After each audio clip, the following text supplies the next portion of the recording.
Hey guys, and welcome back to the network, where today we got a special video for you all. The graphic artist who does most of the visual effects work here on the network has put together a little video detailing how he created the bat animation as seen in the Halloween intro.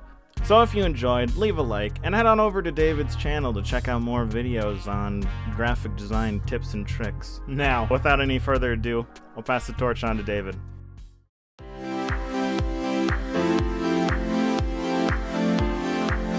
Hi, I'm David. In this video, I will go over my creative process of animating the Halloween intro for the MCD Network. I had finished the standard intro for the MCD Network, and they proposed creating a variation of the intro for their Halloween content. Since they had previously brought up making intro variations with different themes, I made sure that I had a modular pipeline so I could make changes based on the client's needs. The MCD Network wanted to incorporate Halloween colors and themes, which I did through hue and saturation controls on the source files. They also wanted to change the stationary light cycle to pumpkins.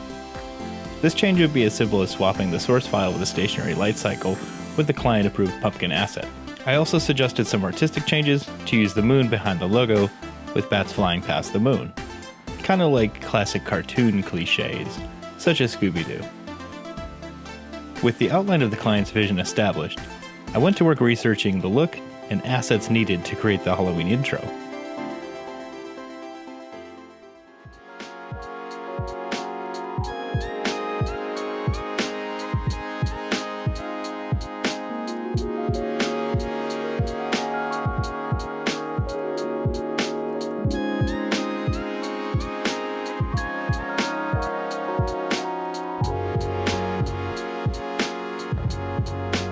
I started by looking at older cartoon bat animations and found that the look wasn't quite right.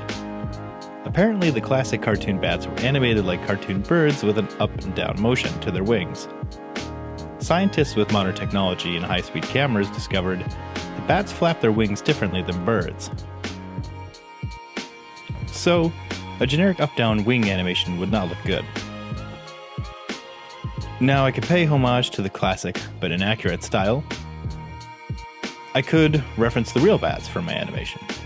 I went for a realistic approach, analyzing reference footage and drawing thumbnail sketches.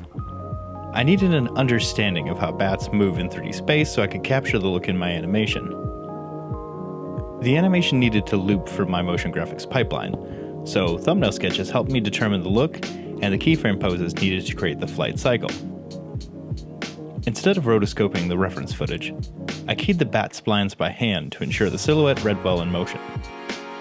I chose to create the bat as a spline shape in After Effects for greater control of the 2D animation.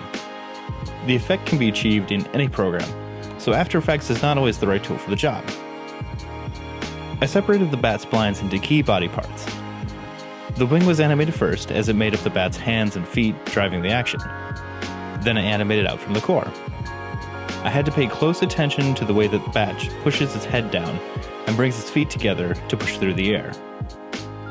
Now, the bat flight speed was established by using each keyframe as a single frame for the animation. The last frame lines up just before the first frame of the animation to create a flight cycle. In After Effects, I pre-composed the bat animation frames so I could apply a loop time expression to the comp. Once the bat was set up with a flight cycle, I could use it in a particle simulation, or duplicate and key the bat's flight path by hand.